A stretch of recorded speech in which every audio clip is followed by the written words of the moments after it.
Shalom all. Ariel Tzadok here from the KosherTorah school at KosherTorah.com. I'm going to share with you now some words of Torah, the words of our Kabbalah.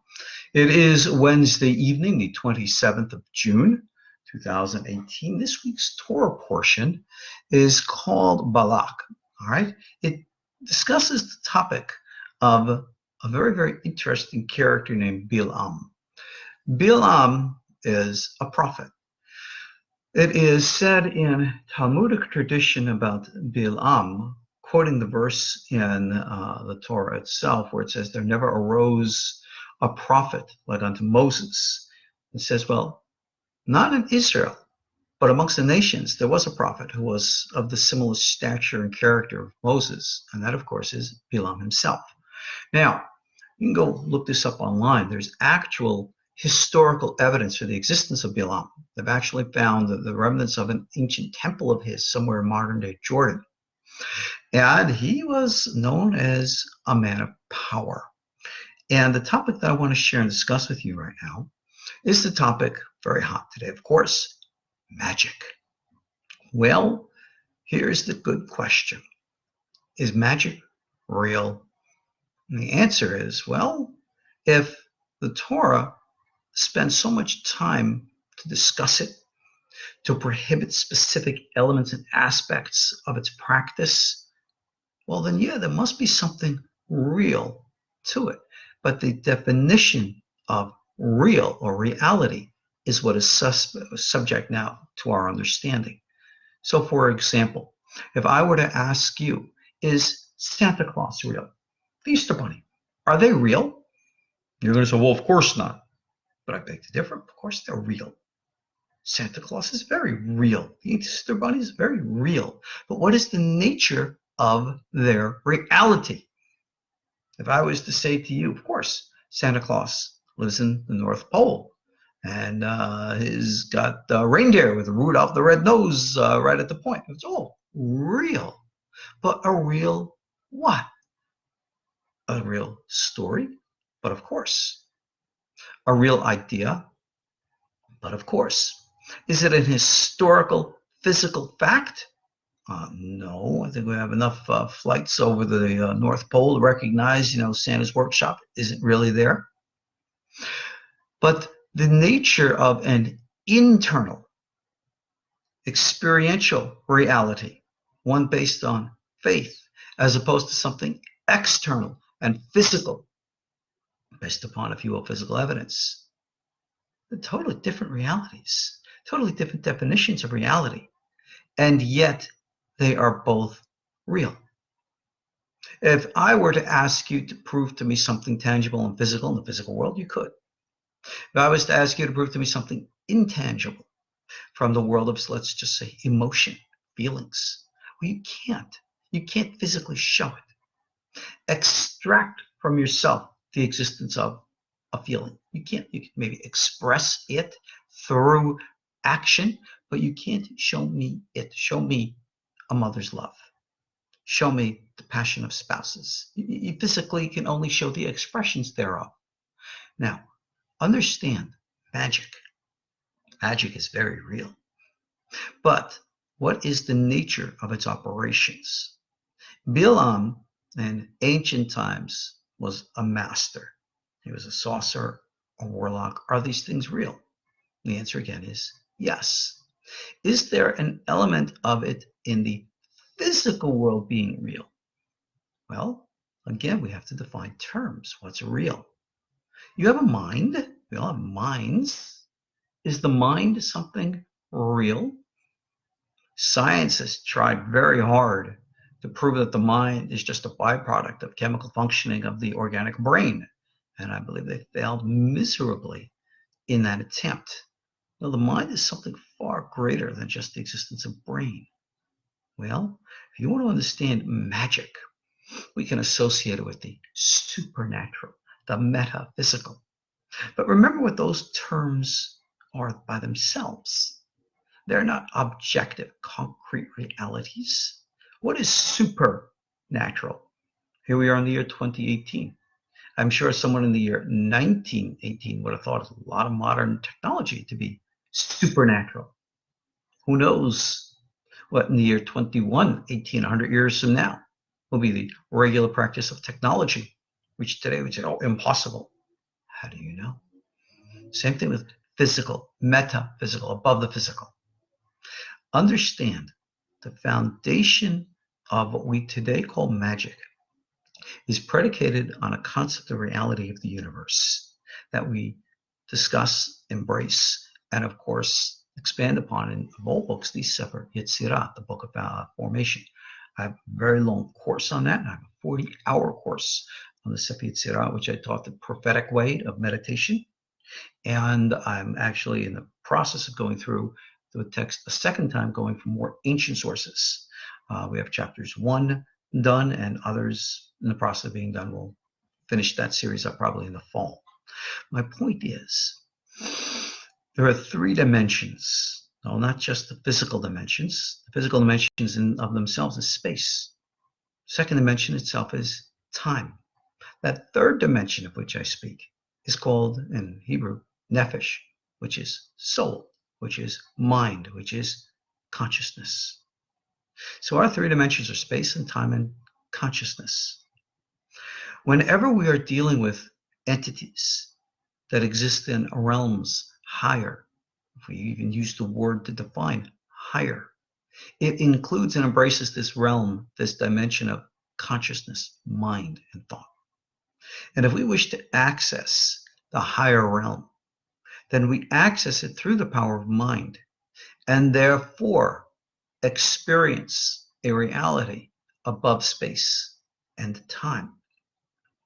This is, according to the ancient understandings, a technology, an actual science, if you will, of the mind, the power of thought.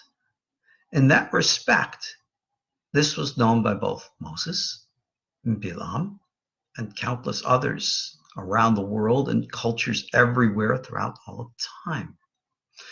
The dimension of mind and thought, of influence, brings us into that realm which today we call parapsychology, the power of the development of the mind, psychic abilities, ESP, clairvoyance, telepathy, telekinesis.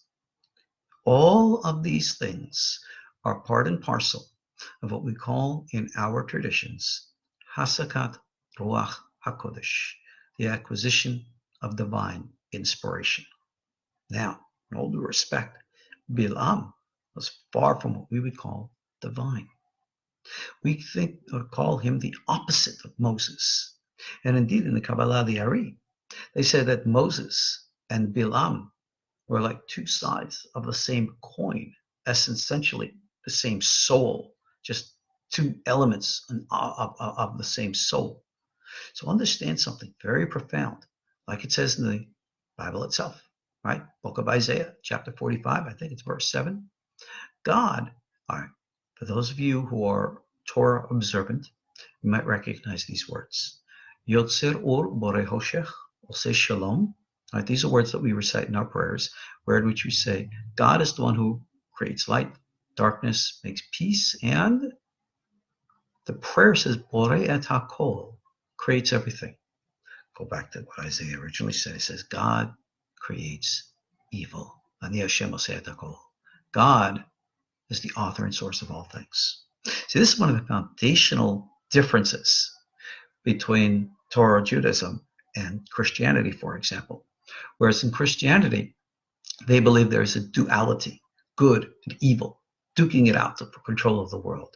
Satan is a fallen angel, and he's out to get God, and he's got this place called hell, and he's got all these minions, these like little devils, and they're all working for him. They're out to get your soul. From our Torah point of view, this is all mythology. Nothing like this exists. There is no good or evil other than that which comes from the singular source, which is God.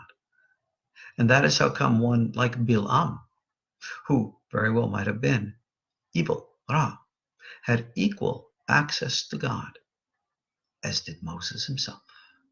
And indeed, Bilam received prophecy from Yud-Keh, Vav-Keh, the God of Israel, supposedly as an evil sorcerer. This shows us that if you go to the depths and depths and depths, what you get at the bottom is the same light that when you get to the height of the height of the heights. Because surrounding us like a ball is the light, the reality, the singularity of God. This is what we must always understand. So, whether it was one like Bilam and the like, or modern times, understanding and knowing the power of thought, the power of mind, and how it operates in a natural environment is psychology and is real. So, we're very familiar with the forces and forms today of magic. It can be Wicca, it can be Santeria, it can be Voodoo, it can be the worship of Santa Muerta in the Hispanic traditions. For those people who practice these techniques, you'll find that what they do often does work for them. There are people out there who have power. Does that mean that you should be afraid of someone if they put a voodoo curse on you? No, of course not. How about a voodoo doll? You know, with the little, the dolls you stick the pins in and stuff like that? Surprisingly, Rabbi Eliezer Germiza, Rabbi Eliezer Worms, in his book Chochmat Adam, writes about this and acknowledges how it works by the power of mind. Psychological, psychic, same thing, projection. In order to focus the power of mind, recognize that mind does not work and operate through the concept of words and thought of philosophical ideas. It is passion-based, energy-based, and therefore uses symbols, pictures, images, and the projection of the passion of the mind through these symbols, pictures, and images creates a focus of energy, like a laser beam of thought, and projects it into the collective consciousness realm where all souls are connected. All souls are quantumly entangled. Like the Ariel teaches, all souls are one, and Adam, meaning the human race. And when you use this force of projection, you can manipulate and influence the unconscious of another individual or group. This is exactly what Bilam was attempting to do with Israel, and why he told Balak, the king, he says, I can only project that which God will allow me to project. And he opened up the doors. That was all with the altars and all the rest and the sacrifices. It was only to open up doors. And he could gaze through the doors to see where he could project his psychic intent. And he recognized at the unconscious level, there was only one place where the nation of Israel would be weakest. And that, of course, is in the energetic force itself, materialized, as we know very physically, as sexual encounters. And this is why, when all of the psychic influence failed for him, he was able to influence Balak to say, send in your daughters. Let the sexual tension build up until it breaks down the walls of resistance. That's exactly what happened. Sex is energy. Energy is sex. I keep telling people over and over again, if you are sexually promiscuous with multiple partners, male or female, you will diffuse your psychic energy. And not only will you not be able to focus yourself to project energy outward of influence, your weakness creates within you a psychic opening, allowing you, enabling you to become a victim to the influence of others. And if you look at our society today, you will see a clear correlation between people who have been sexually promiscuous, male and female, and weaknesses in physicality, weaknesses in psychology, all types of things attract and attach simply because people weaken themselves. This is why the Torah says, Kiddushim Tihiyu, you shall be holy. What does it mean to be holy? Rashi says right away, it means to be sexually balanced and pure. No, we're not prudish, not at all. To enjoy sexuality within a permissible context is the highest of heights. Remember that. There's nothing prudish about this. So what a committed couple do together in the privacy of their relationship, like the old saying goes, what is it? What do they say? What goes in Vegas stays in Vegas. What happens in the bedroom stays in the bedroom. As a counselor for many, many years, I tell that to couples. And I'm not going to get into the issues of being married, not married, or anything of the kind. Right? We'll avoid those halakhic issues for right now.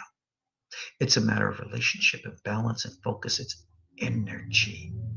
The energy of physicality in time and space and consciousness correspond with one another. Bilam knew this. Any one of the ancient traditions know this. So magic, yeah, it's real, very real. It's not real because it's hocus pocus and it's going to get you, and little demons are going to come and get you, and you can go, ooh, the kind of stupid nonsense. No. It's real because of the projected power of thought. You want one of the best examples of magic in modern application? Think about business today, advertisement.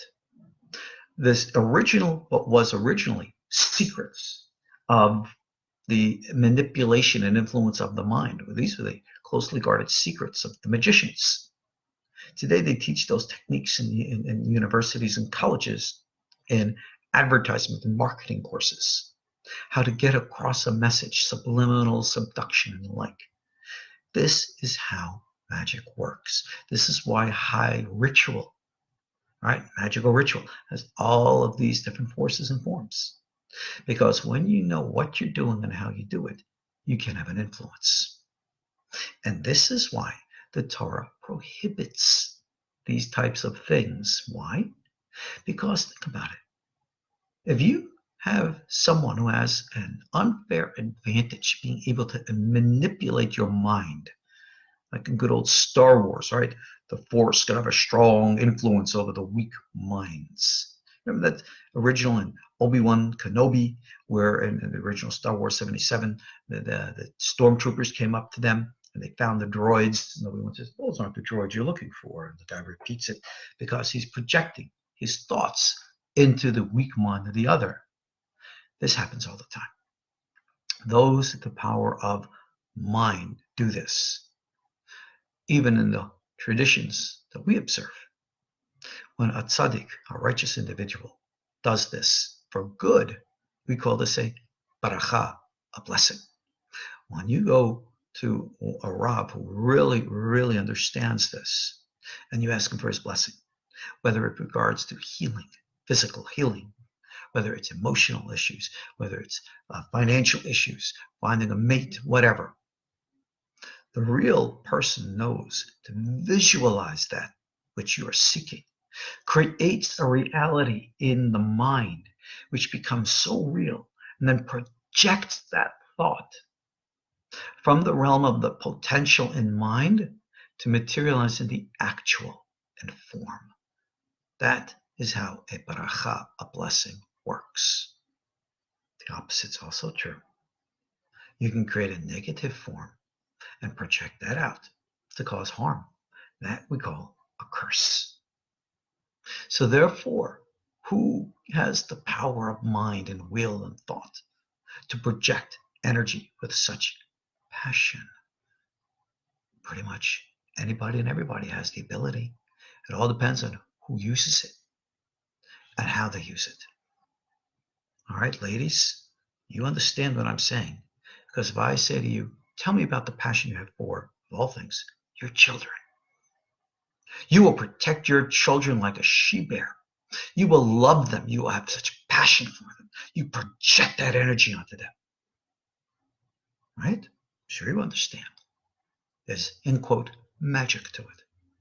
But there's nothing magical. I mean, when we look at the popular forms of magic today, when I grew up, we had popular television shows back in the 60s, still on TV today. Still love watching them.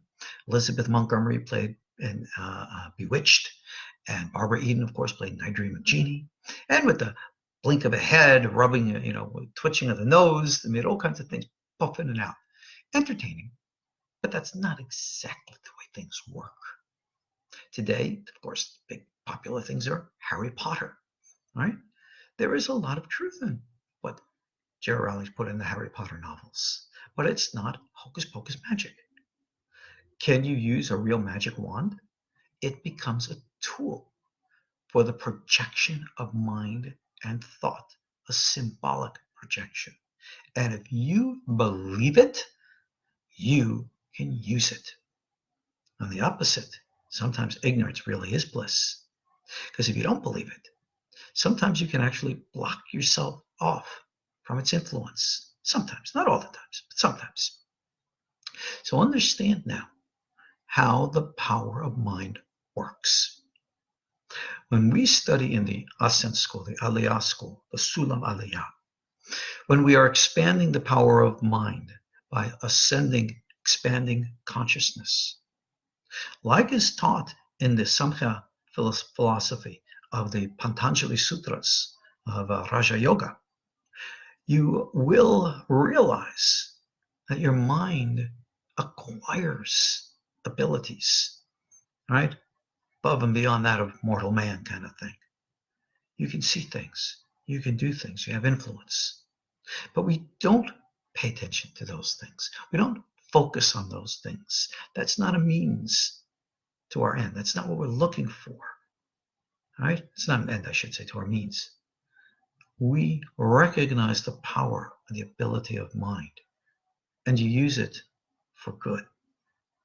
Now, if and when you cultivate the power of mind and you use it for bad, what is bad? Personal, selfish gain to the harm of another. How about psychic manipulation of sex? Men and women who go out there and project thoughts on the other with the context, the intent of sexually seducing another, regardless of whatever that other's will is, that person of influence might all of a sudden start thinking about, remember, the same or opposite sex, creating feeling, desire, and passion, and the image of the individual is projecting onto them might come in mind, and unconsciously just feel such a lust for such an individual, completely above and beyond anything of rational thought, feeling compelled to submit. That is sexual magic and seduction. And that happens all the time. And a lot of people practice this today. And you go into the popular culture today, like with bars and drinking and the like, this stuff happens all the time. And you'll find the next morning men and women both wake up and say, what the heck possessed me to do that? Right? You might remember the old comedian Flip Wilson. He says, oh, the devil made me do it. Well, the devil's inside you. There's no demon or devil out there. It's you. And you became a victim. We call this a psychic tap. And sometimes those psychic taps never break. They can last a lifetime. Depending on the force or the source thereof, it can go from lifetime to lifetime. It can follow you. It can suck out your energy. It can prevent you from having robust physical health. It can prevent you from having decent, good relationships, even with your own partner. It can cause many harmful things. Personally, when I look out today and I see diseases like chronic fatigue syndrome and the like, a constant loss and lack of energy, I suspect I can see this is all energetic, psychic in source. So these things are very, very real. How does one protect against these things? Well, I wrote a whole book on it, Protection from Evil. It's out there. Go read my book. Actually, I think I'm running out of copies now. I think I have a few copies left, and once they're gone, don't know if I'm going to republish. Ebook will be available for those who want it. But my point is, the realm of mind is real, and therefore the realm of the psychic is real, and therefore whether you like it or believe it or not, you are subject to these influences, and you have the power to project such influence. And you can use whatever tools are at your disposal in whatever cultural expression that you so desire that will work or not work for you individually. So that is why you can have books of high ritual magic, Wicca, Santeria, Voodoo, Santa Marta, and all the rest of these things. The people who read these books and practice them, most of them don't have any power of mind. They don't have any concentration of thought. And all they're doing is just ridiculous, foolish entertainment. And yes, it's more than inappropriate to just dismiss that like a childhood prank. But there are those individuals like Balaam from the Bible who know very well what to do. Remember, right back in Exodus, Moses goes in front of Pharaoh and throws down his staff and it turned into a serpent. And Pharaoh's people, they knew how to do that too, right? That wasn't a lie, wasn't a deception.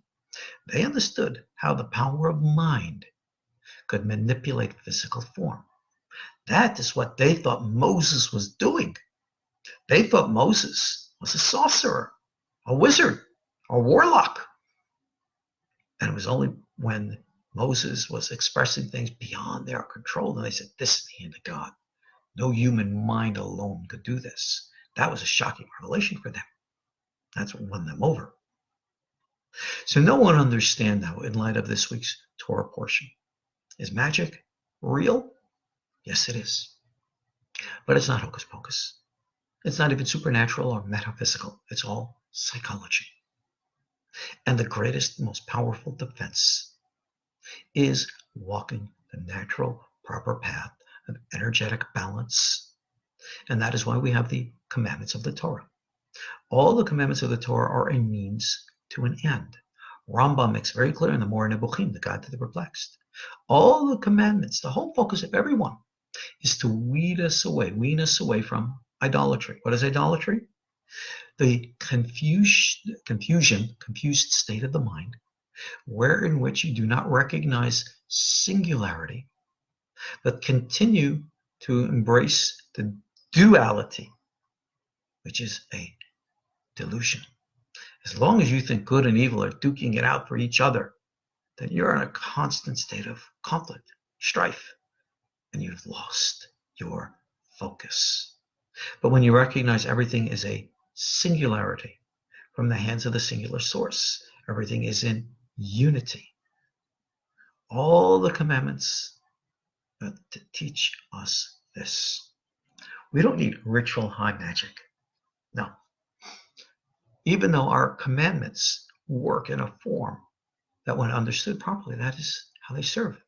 Yes, no, not that commandments are magic. Not at all. They're rational. Sometimes we lose that rationality in our commandments. We try to make a commandment magic. We essentially turn biblical commandments into idolatry. Yes, you hear me right. I'll give an example. It is written in the Torah that you're supposed to, men wear a talit, the garment with the fringes at the end of it. Now, the Gemara asks very clearly the question, is the commandment to wear the fringe on the garment, the tzitzit, is it a commandment on the garment or is it a commandment on the person?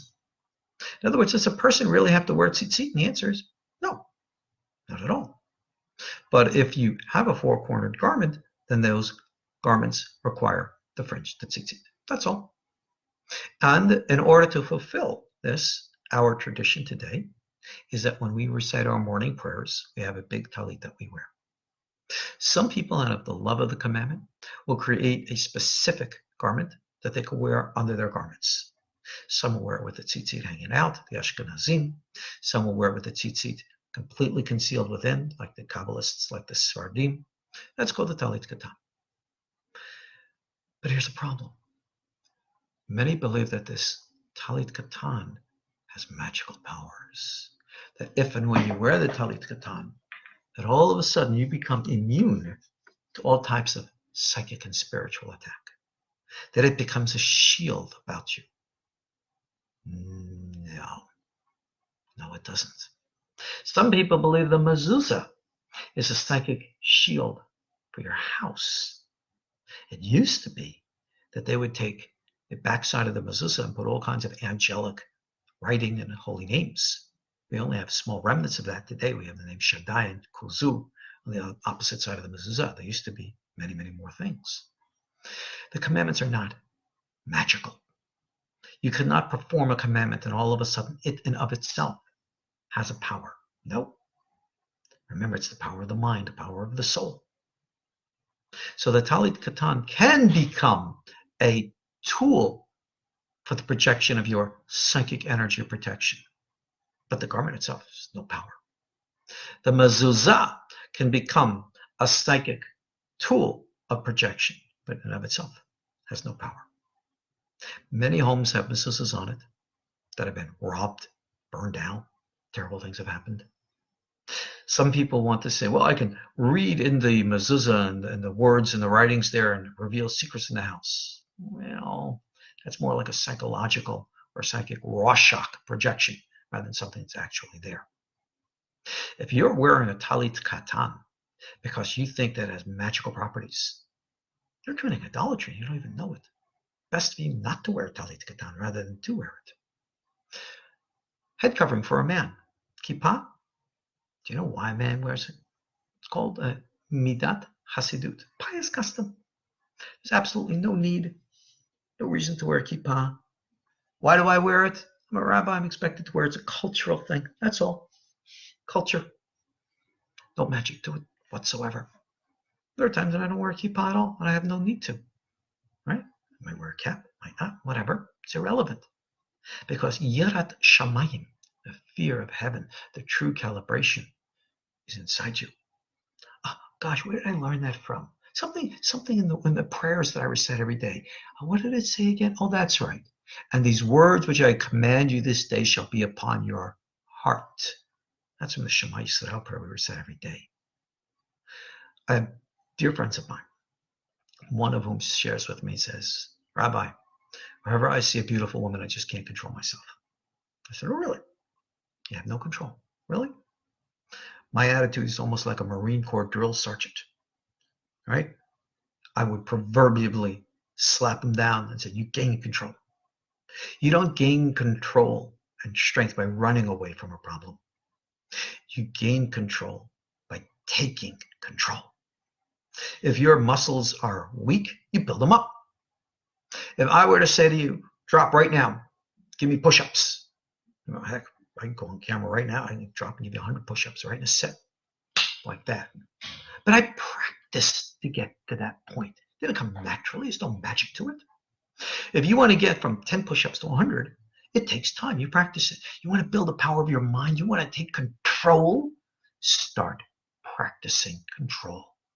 Control your emotions. Control your thoughts. What do we call this? Musar? Discipline? Something which is so sorely, severely lacking today in our world, all the more so in our religious world. So yes, magic is real. And I'm teaching you now the techniques of how to become psychically immune, psychic self-defense. Are you going to listen? Or are you going to revert to foolish, superficial, platonic, idolatrous forms?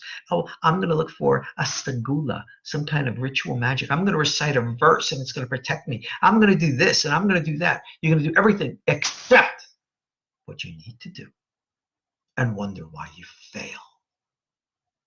No pain, no gain. Bilam had power. He understood. Moses had power. He understood.